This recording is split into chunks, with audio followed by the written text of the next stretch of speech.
Ghostrunner is a cyberpunk action platformer developed by the Polish studio One More Level. Originally released in 2020 for PC, PS4, Xbox One, and Switch, Ghostrunner has since made its way to the PS5 and Xbox Series consoles. With a host of upgrades, how has Ghostrunner made use of the new hardware available?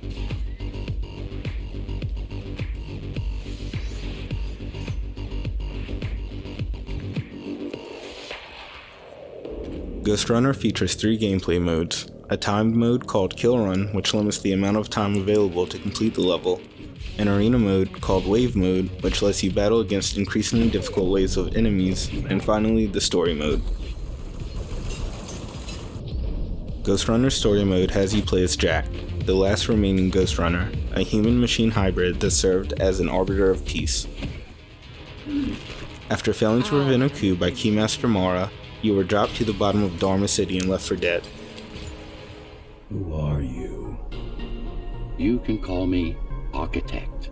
Dharma Tower houses humanity and keeps it safe from the outside world, a world that Mara wishes to reclaim.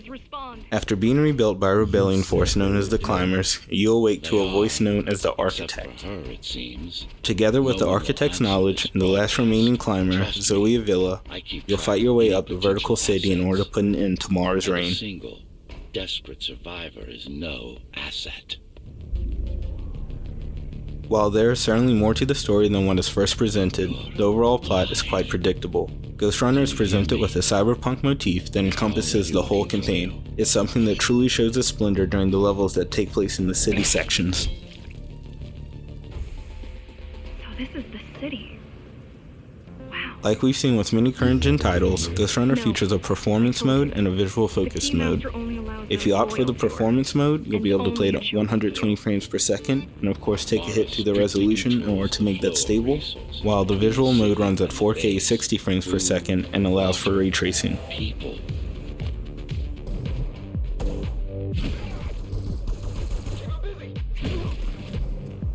Ghostrunner is a very rapid action platformer that focuses on melee combat to dispatch enemies. Being an overwhelmingly melee-based game, Ghostrunner features a spectacular amount of gore that isn't overdone, but adds to the brutality of combat nicely. Dying is something you'll get used to quickly, as it almost always takes a few attempts to get past any one area. Figuring out the best way to proceed is key to clearing out enemies, and as such, it makes sense to try out a few different approaches to get by. Fortunately, there's essentially no loading as the checkpoint system frequently updates and gets you right back into the action, which is great for a game that prioritizes fast-paced action like this. It's incredibly satisfying to link a section of platforming or defeat a group of enemies in one go without dying.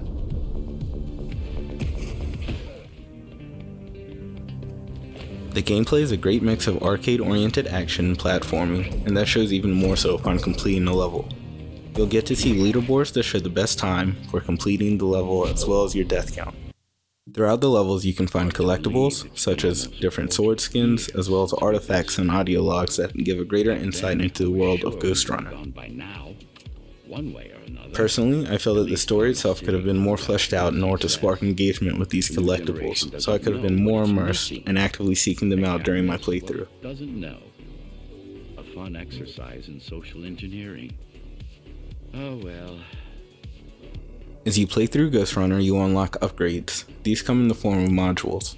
These modules can then be placed on the upgrade panel and provide bonuses or upgrades to a skill. You can place the modules in any configuration that you can make work, and is essentially a mini game of Tetris to manage your upgrades. While simple, it was a fun and unique way to go about this.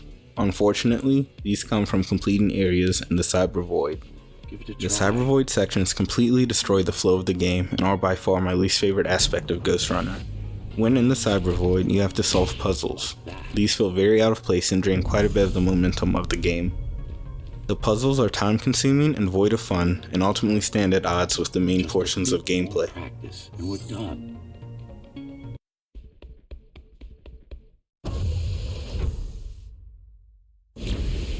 Oh, this is troublesome. While these Cyber Void instances play into the story at large, they're only one of a few major issues I have with this game. Ghostrunner features a handful of boss battles, and they're quite still.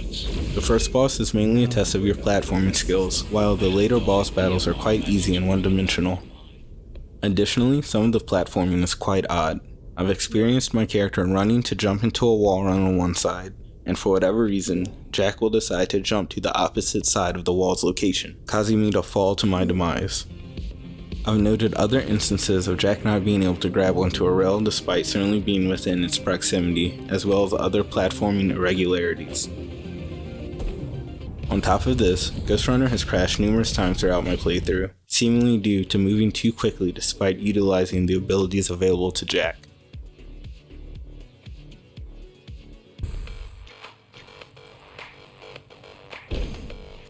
Who was that? It's your counterpart. Get after it. We need that data.